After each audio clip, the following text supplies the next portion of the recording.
Hello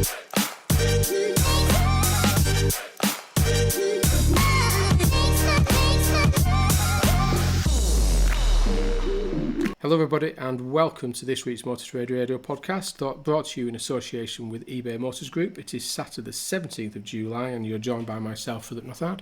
And me, Curtis Hutchinson. This is episode 37, season 7 of Motor Trade Radio, bringing you all the chatter that matters. And once again, we've gathered together this week's big car retailing stories across the franchised and independent sectors for you to enjoy all in one place, on demand, on your podcast feed.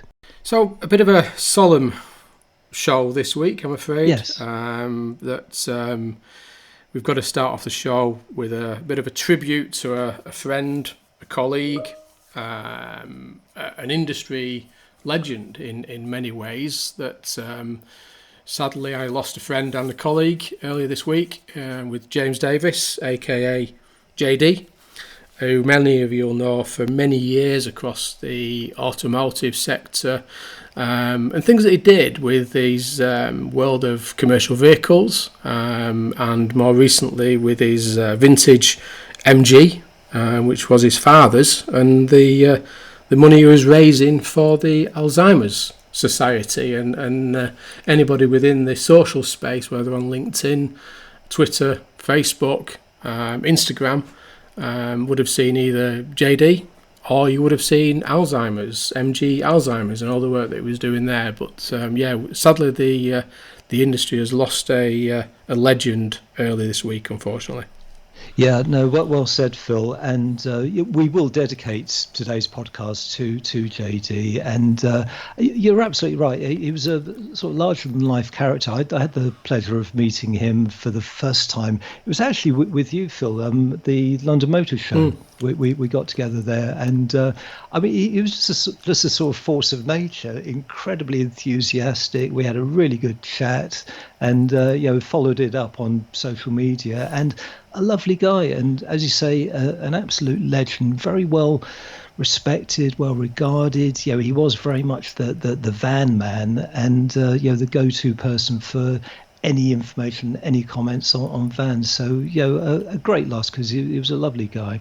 Yeah, and I think the key this week is, if anybody's been on social media and seen any of the announcements with the sad passing of JD, the comments are amazing, absolutely amazing. It's even very difficult reading some of them out, and if you look back at his career, and the comments. I mean, there's a fantastic article there in AM with comments from people that he knew from across the sector there, and Tom Sharp has obviously reached out to some of them, and people from Devon Martin sort of talking about that, absolute top guy, and that he'd come across him. Perrin Moon, who actually Perrin and Craig Maley from Cox Automotive and James Davis all joined at the same time in 2004.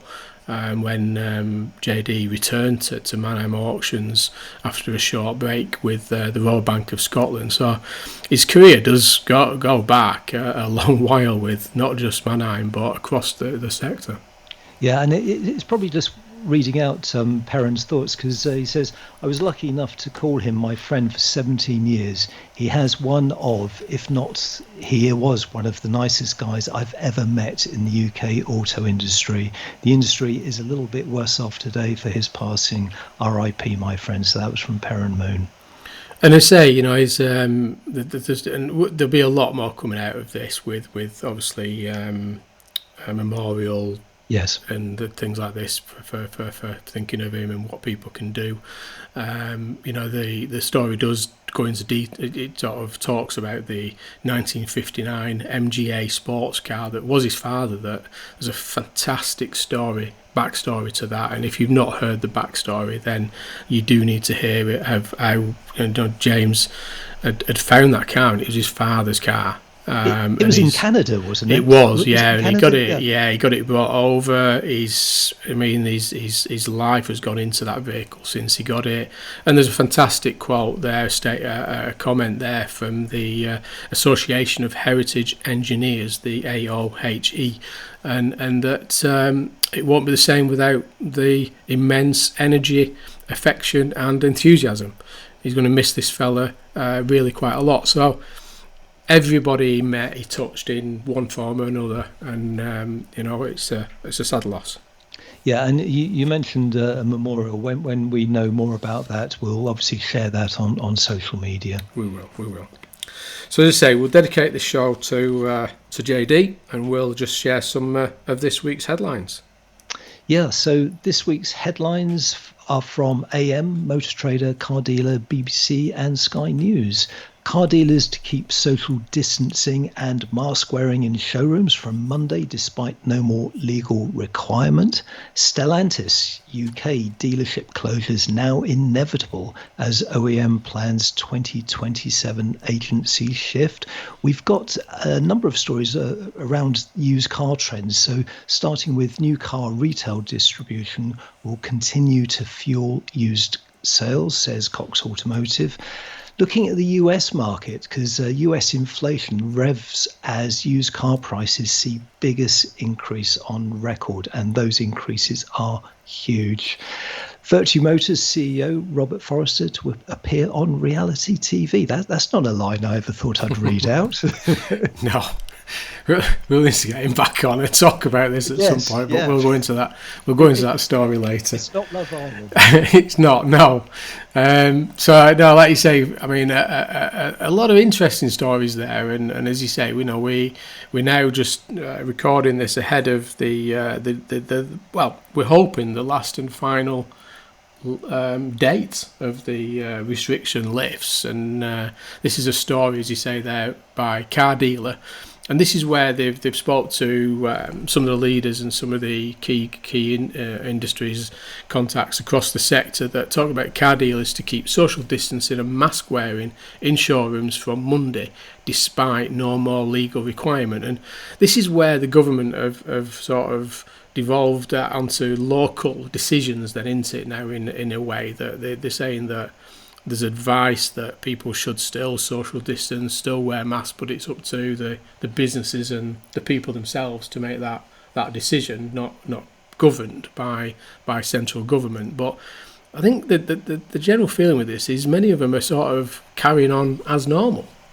Yeah, it's a difficult one, this, because there has been a lot of mixed messaging around social distancing, mask wearing from Monday onwards. But this story includes comments from Snow's Group, Wessex Garages, Specialist Cars, Marshalls and Swansway. And basically they're all saying that they will continue as before. So customer-facing staff will be wearing masks and customers will be expected to wear masks. But it's very, very difficult to enforce, obviously. But they're going to carry on in that environment that they've established. Well, since showrooms were allowed to reopen last year. Yeah, and they do. They're saying that part of this is about keeping the staff safe as well as the customers, and that they are going to carry on as they were pre the 19th of July with the measures that are in place. And I suppose, interestingly, I was talking with someone last week about this, that the cost of some of the PPE measures that some of these businesses have put in place with the screens and things like this, that actually if you were to sort of start taking those down, you do run the risk of having to put them all back up again in the future. So I think there's a view that at the minute everything's working okay. Everything's, people can go into a showroom, they can go and look around a car, they can have a test drive and they can interact. So why change that, I suppose? And if you remember this far back, Curtis, at the start of all this pandemic, and when car showrooms were being treated that they were like a busy supermarket or some kind of garden centre, and there was a big pushback from the industry leaders saying we're not that busy, we don't get that many customers in at a single time. So there was no need for the measures that were in place. So maybe it is a case that, you know what, it's carry on as normal, carry on as they've been doing for quite a few months now. Yeah, and the voice of reason does shine through here, because Umesh Somani from Specialist Cars of Stoke, friend to the podcast, he says, from my perspective, there's not a lot to be changed. Obviously, we won't be enforcing face coverings. However, the sign in the showroom and service centre will be requesting that customers wear masks and adhere to social distancing. So there you go. I think that's that is really saying what he's feeling should happen. And I noticed also that Dash Gupta during the week took to social media saying that that they would be continuing, and he invited comments as well. And I was looking on his feed, and all the comments I saw were positive and supportive. Yeah, no, I think he's right. He's right. So I don't think there's a week or a day that hasn't got Stellantis now in some kind of header. So we've mentioned this previously around this, the reissue of contracts, and we're heading over to a couple of stories this week that have come into AM Online. And the first one is that Stellantis UK dealerships closures inevitable as OEM plans 2027 agency shift. Now, we were talking before the show on this one, and this is where there's been an announcement, and I think, reading into it, and I'm not sure if it's has somebody leaked this to AM? No, it's a leak. It's a leak.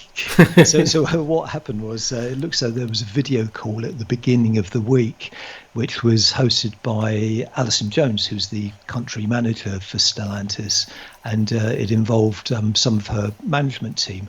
I'm not sure if dealers were in on the call or not. I don't think the story makes that clear, but someone's leaked it back to AM, and it's fascinating. And this is the sort of headline that Stellantis would not be looking for, because they're obviously just trying to get everything in place before rolling out any announcements. But it is saying, the implications of this are considerable, because collectively across their brands, they've got over 900 UK locations. And what they're saying is that the termination notices, which will end by 2023. I'm not sure if the notices have gone out yet, but they're 2-year notices. And I know we've reported on it before when it was first leaked that they would happen. But once they're invoked, they will last until 2023.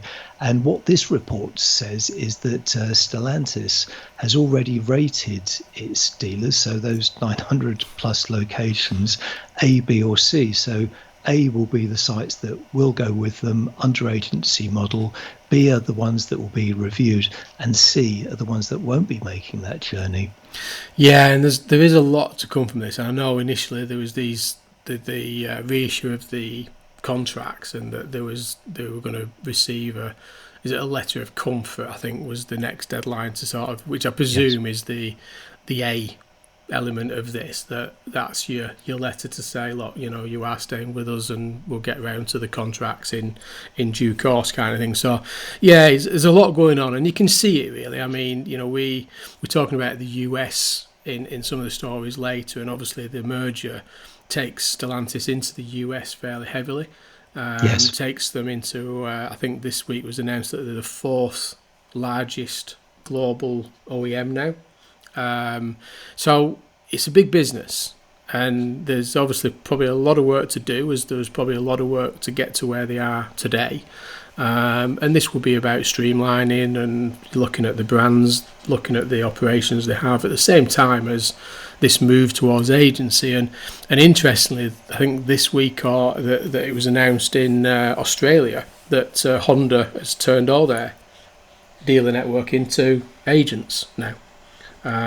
So I think it was announced that Honda had made the switch over in Australia to their dealer network. So the whole topic of we've spoke about week on week now, haven't we, following the ICDP interview there with Steve Young talking about agency modelling. It is becoming a key message out there. And the second story in AM Online does give a little bit more focus on the actual agency model in rather than this contract renewal, and that Stellantis, Alfa Romeo, DS and van franchises to adopt agency model by 2023.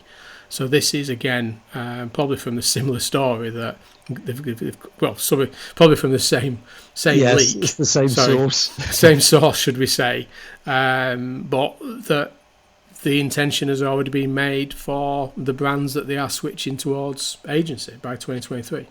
Yeah, and this is significant because in the first story that we mentioned, it was talking about the agency model being completed by 2027, but it does rather sound as though Alfa, DS and the van franchises will be part of that first phase. And final part on this story, let's just spare a thought for the Vauxhall network, because we know how heavily Vauxhall was culled before the pandemic. But according to the story in AM, 2/3 of the Vauxhall network have been reassured that they'll be in that A category.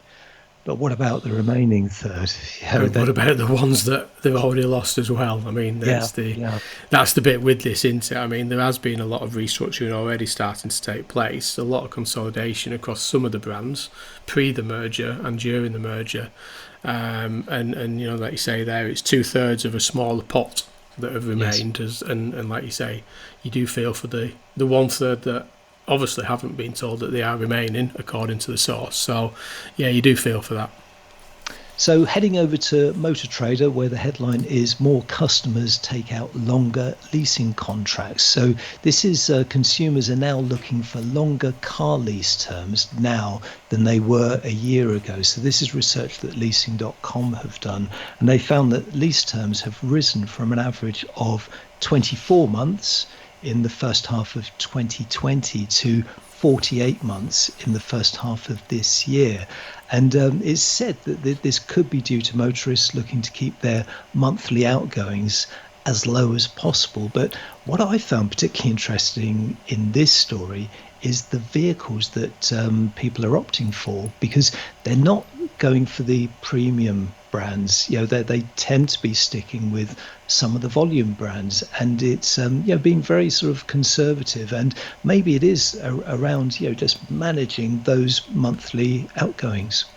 Yeah, and I mean that's a significant change, isn't it? I mean that's not that's a double of months, and so that going up to 48 months, which you wouldn't 48-month agreements were historically were the norm at one point, but soon moved away from that. But as you say there, is this a case that people have come out of contracts and gone in for a more cost-effective vehicle over a longer period of time, to secure that outgoing, that monthly cost outgoing?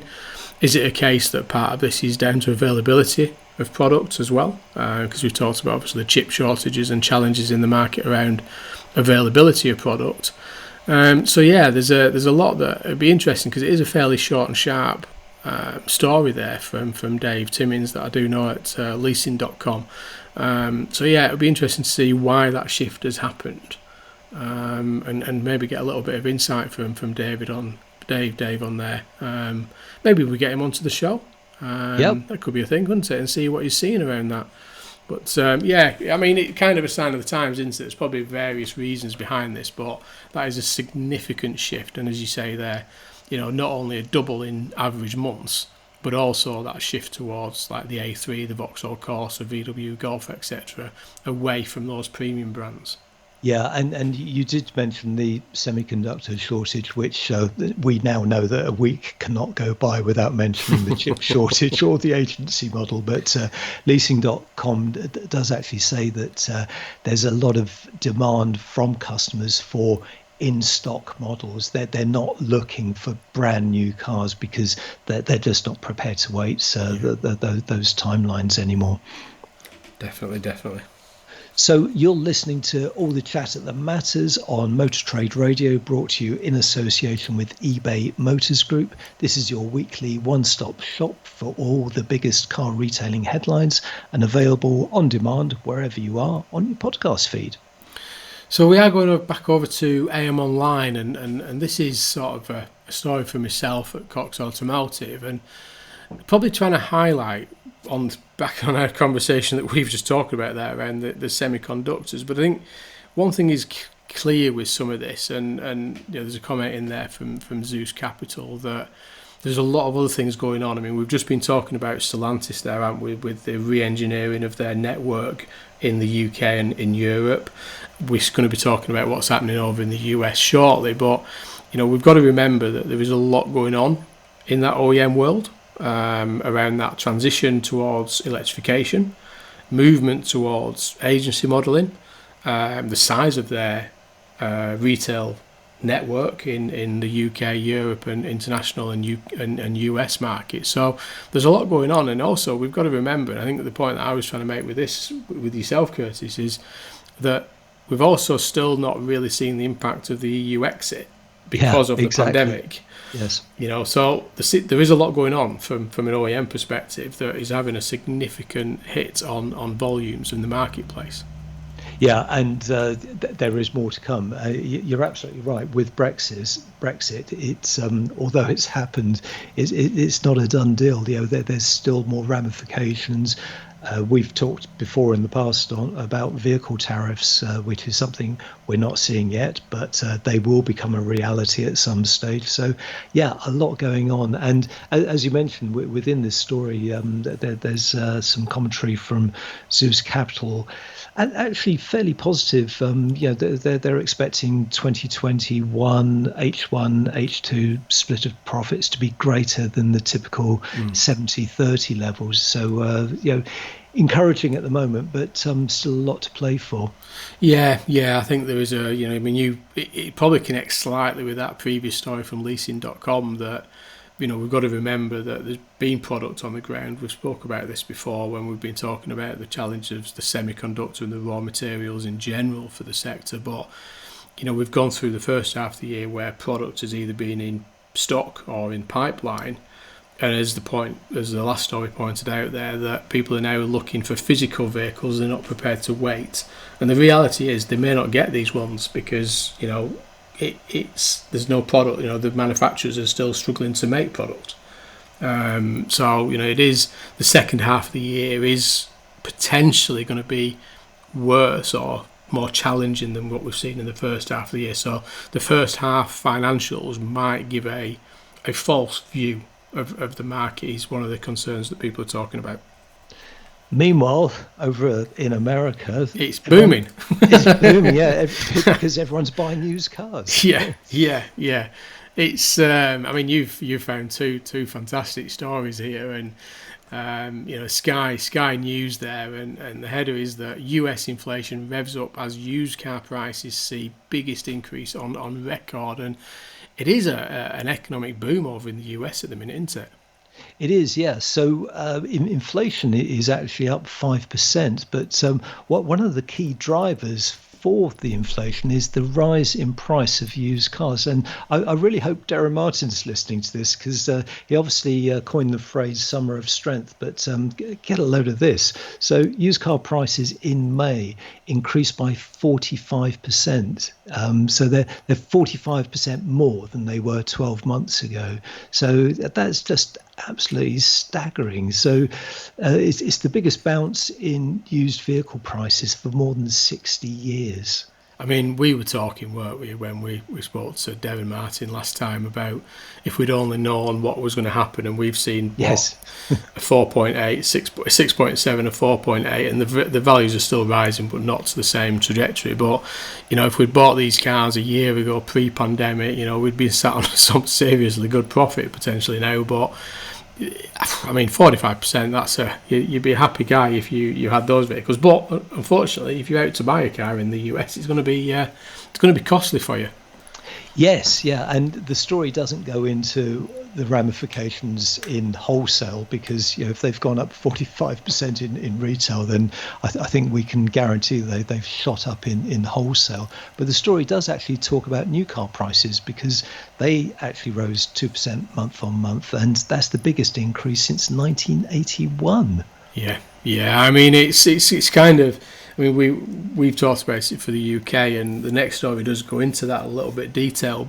That we've seen that in the UK, haven't we? We've seen these price rises. The questions being out there whether, what will happen? Is there a glass ceiling? What will happen with new vehicle prices? Is there a need for new vehicles prices to start to increase? We know that dealers are making more money because they can retain margins on both new and used vehicles. Still a challenge in acquiring stock, but you just wonder, are we going to follow what we've just been talking about over in the US to that extent? Is still to be seen, I think. Yeah, and the next story is very closely linked. It's from BBC News, and the headline is "Why the Banger on Your Drive is Suddenly Worth a Lot More." And it's worth a lot more because used car prices are going up. And it's a good piece, actually, from Faisal Islam, the economics editor of the BBC, even though, unforgivably, he does mention Arthur Daly in the second paragraph, which is a bit of a cheap shot. I would have expected better of Faisal, but it's a good piece because it's a follow-on from the US story, and the US trends are actually quoted within this, but it is actually pointing out to consumers, because consumers don't necessarily know this. And when I say consumers, car owners, they don't necessarily know that the vehicle on their driveway may not be depreciating as much as it would do in a normal year. So maybe now's a good time to actually trade it in, which is kind of the message within the story. And we've covered this before on the podcast about the amount of mileage being used by the second car. If you've got two cars, one of them is probably spending an inordinate amount of time on the driveway. So do you need it? If you don't need it, it's probably a good time to sell it, which of course dealers will bite your hand off. Yeah, and interestingly, they do talk about a recently visited Nuneaton Cars, which they describe as a mid-sized dealership which before the pandemic served customers around the Midlands region. And they're trying to make a point here about obviously nationwide delivery of cars, and obviously saying that the reaction for these dealer network, the dealers have now from not necessarily serving their local community but going into that nationwide coverage. And there's a little bit in here that they're saying that, like many dealers, Nuneaton Cars has found it worthwhile during the pandemic to invest in nationwide delivery of their cars, serving customers as far away as Scotland, southwest England, and unable to turn up for test drives. Customers bought based on demonstration over FaceTime. Now, do you remember the interview with David Bilsborough? I was going to say exactly the same, because if David saw this story, or if he's listening to us today, he'll be saying, well, I've been doing that for the last 20 years. yes. And I noticed on social media just over the last week or so, David was on the train going to, I think he was going to collect a car, and David and independents like David have been doing this for a long time. No, but like you say, fantastic study there by Faisal that talking about obviously what the UK market has seen and that consumers won't necessarily see it. And I think that's the key with this, isn't it? That we talk about it all the time. We're analysing figures, we're looking back at historical figures, but actually the customer's just got a car that they've had on the drive for 2 years, a year, whatever that time period is. They won't know. They won't be checking prices on a daily basis, will they? No, and they'll be pleasantly surprised in more often than not, I suspect. Yeah. So we've got a bit of a little and finally here, and again, friend of the show, from Virtue Motors CEO Robert Forrester, and this is a story that AM Online have picked up, and I mean those that know Robert, suited and booted all the time.